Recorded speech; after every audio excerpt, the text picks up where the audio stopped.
Ingin rasanya mempunyai kendaraan, mobil, sehingga jika cuaca sedang buruk seperti ini, aku tidak kehujanan. Apa daya, yang namanya hidup harus disyukuri. Namaku Rido. Aku baru saja lulus kuliah dan sekarang sedang mencari-cari pekerjaan. Sehari-hari aku coba apply sana sini. Namun mungkin belum rezeki saja. Tapi ya, semoga saja akan berbuah manis perjuanganku ini. Hampir setiap hari aku berkendara dengan motorku, pergi ke beberapa perusahaan, melampirkan CV-ku, dan sisanya tinggal menunggu.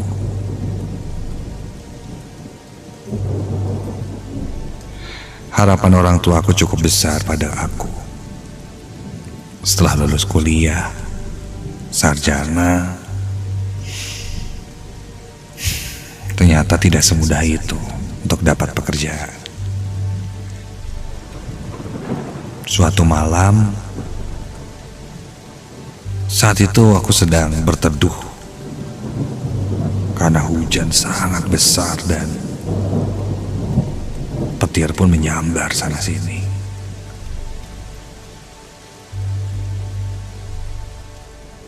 Di tengah perjalananku pulang, karena saat itu aku tidak bawa jas hujan dan aku membawa laptop di tasku, tidak mungkin aku menerobos hujan yang sangat besar itu. Segera aku cari tempat berteduh yang paling cepat lah, bisa dibilang. Dan ketika itu ada sebuah rumah kosong di mana di depannya ada trotoar kecil, tidak terlalu besar, namun ada atapnya. Aku menghentikan motorku dan langsung berlari meloncat ke bawah.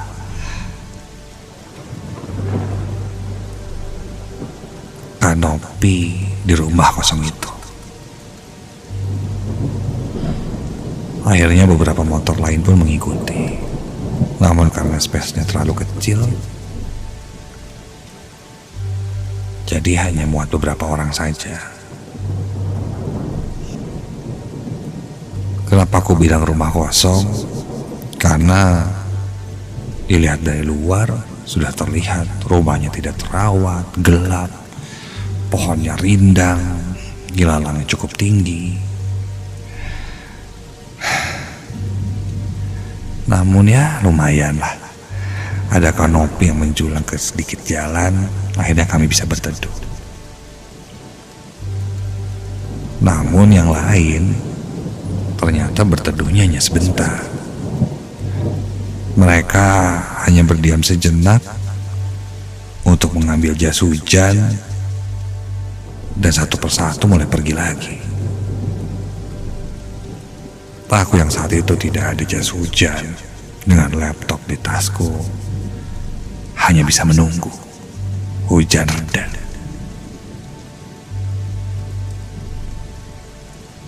Saat itu jam menunjukkan jam 9 malam. Namun hujan malah semakin besar. Aku sempat berpikir,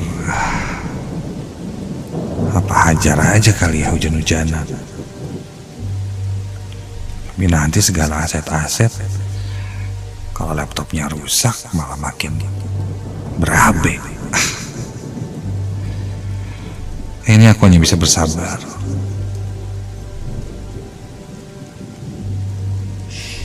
Dan tiba-tiba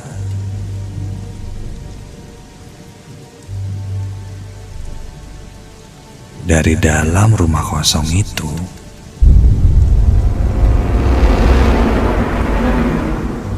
aku melihat ada sebuah cahaya seperti cahaya lilin.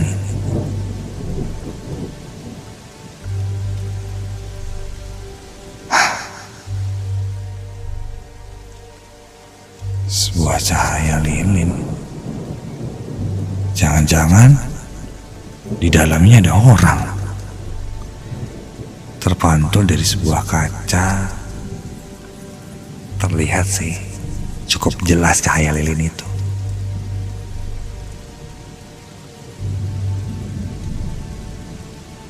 Karena cukup menarik perhatian, aku pun terus menengok ke arah jendela yang lilinnya menyala itu. Dan terlihat saat itu ada seseorang di dalam ruangan, di mana cahaya lilin yang tadinya ada di satu sudut dekat jendela itu seakan-akan dibawa dan berpindah tempat. Iya, cahaya lilinnya maju pindah ke ruangan lain. Oh, ternyata ada yang tinggal ya di rumah serem ini. Kirain yang tinggal di rumah kayak begini setan. Taunya ada juga orang yang mau.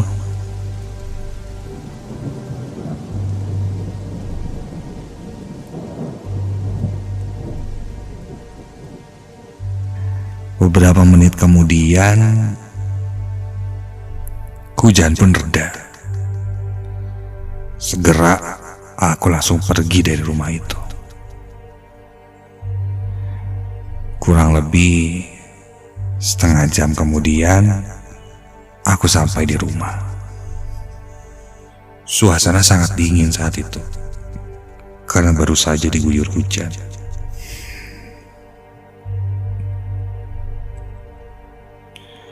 Ketika aku pulang, ibu sedang duduk di ruang TV sambil menonton sinetron.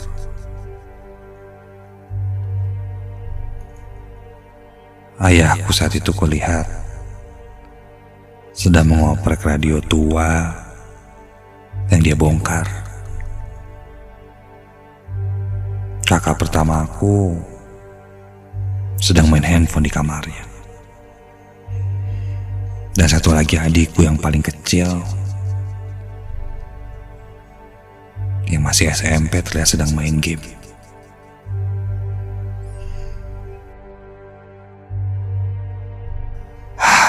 Ketika aku pulang, orang tua aku tidak bertanya. Mungkin sudah tahu jawabannya, bahwa aku belum dapat pekerjaan. Ada rasa malu, sehingga membuatku langsung masuk ke kamar dan menutup pintu kamar pengunci diriku. Sampai tiba-tiba, astaga,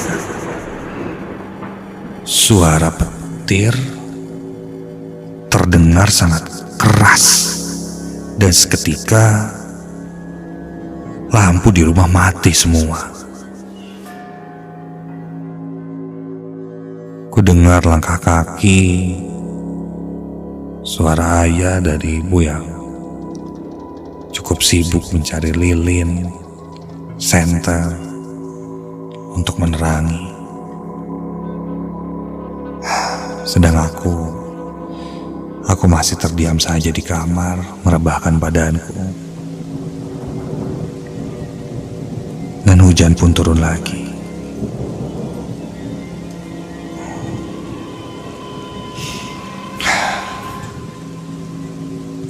Aku tiduran sambil melamun, meratapi nasib.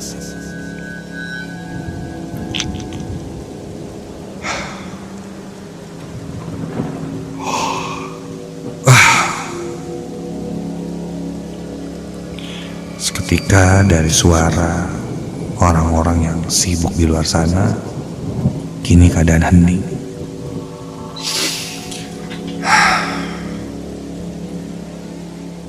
Aku pun beranjak di tempat tidurku, keluar dari kamar untuk mengambil lilin di dapur. Ketika aku keluar kamar, lorong-lorong rumah semuanya gelap. Kulihat kamar ibu, bapak, kakak dan adikku tertutup. Namun dari celah di atas pintu terlihat ruangannya menyala cahaya lilin. Mereka sudah masuk ke kamarnya masing-masing.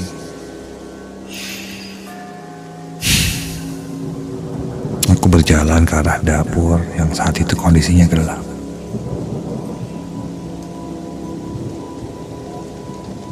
Sampai di dapur, aku coba mencari-cari lilin yang biasanya disimpan di laci. Sih, gelap lagi gak kelihatan.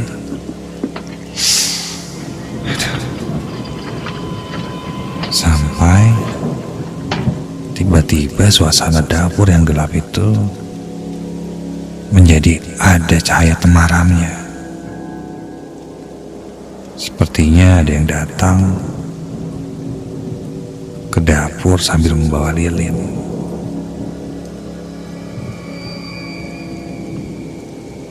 Dan ketika aku tengok ke belakang, ada yang berdiri membawa lilin.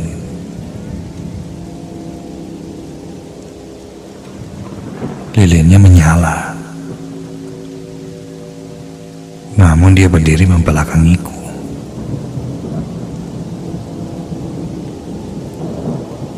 Seorang perempuan. Kupikir itu ibu, tapi dari perawakannya sih bukan. Atau kakak aku yang pertama ya. Tapi sepertinya dari bajunya tidak mungkin itu kakakku. Terlintas di pikiran, ini siapa? Wah, tapi mungkin sepertinya memang kakakku. Namun karena gelap jadi ya tidak terlalu terlihat jelas. Sampai aku pun bertanya untuk memastikan. Teh, kalau lilin adanya di mana teh? Tadi aku cari di laci nggak ada. Teh. Dan perlahan dia berbalik. Dan ketika dia berbalik, astaga,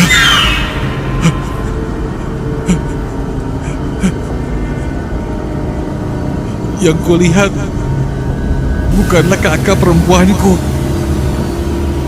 tapi seorang perempuan noni Belanda yang sedang memegang lilin di tangannya dan perutnya bolong sampai terlihat jeroan dari perutnya.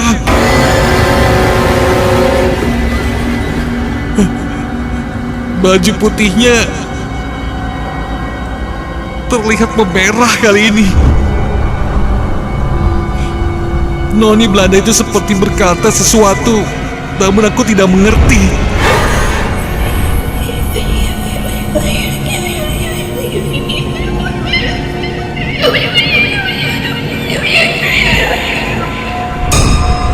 Sontak aku kaget, bahkan sampai meloncat dan menyenggol beberapa benda-benda yang ada di rumah, sehingga berjatuhan seperti pancing dan lain-lain.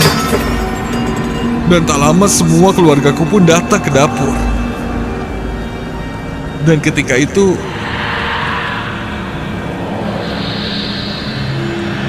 sosok perempuan itu hilang dan lilinnya terjatuh di lantai.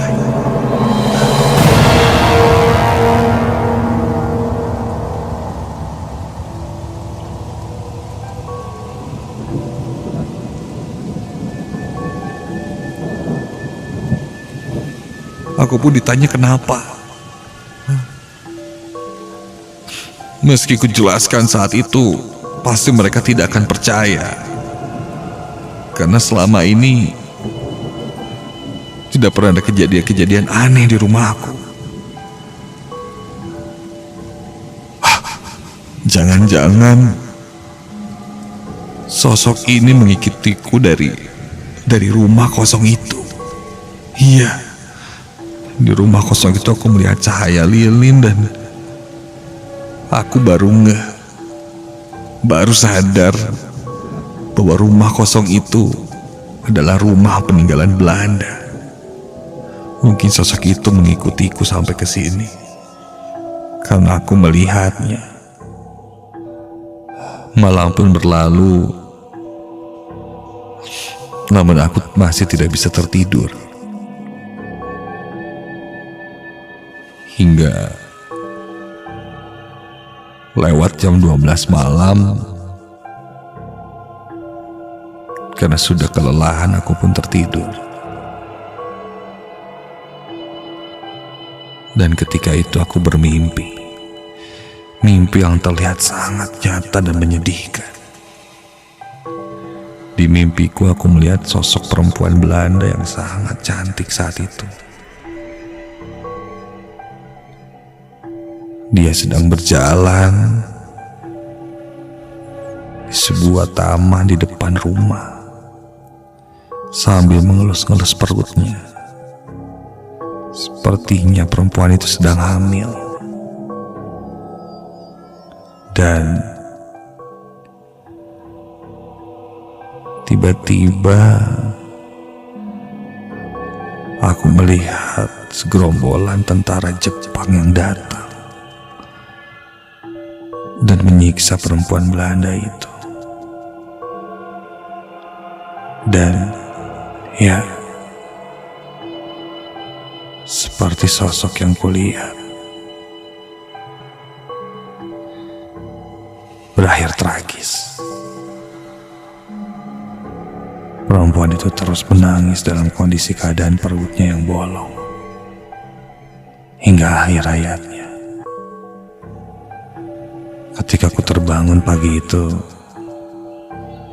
aku merasa sosok itu hanya berbagi cerita kepada aku lewat mimpi. Apapun yang telah terjadi pada perempuan itu, aku merasakan kesedihannya. Hingga siang harinya, ketika aku berangkat, aku berhenti di depan rumah Belanda itu. Aku berbicara dalam hati, dalam batinku, kepada sosok itu agar tidak ikut denganku. Dan aku mengerti bahwa perasaannya seperti apa dan kesedihannya. Tapi tolong jangan mengikutiku lagi. Seketika saat itu bulu kuduku berdiri merinding. Dan kurasa sosok itu sudah kembali pulang ke rumahnya.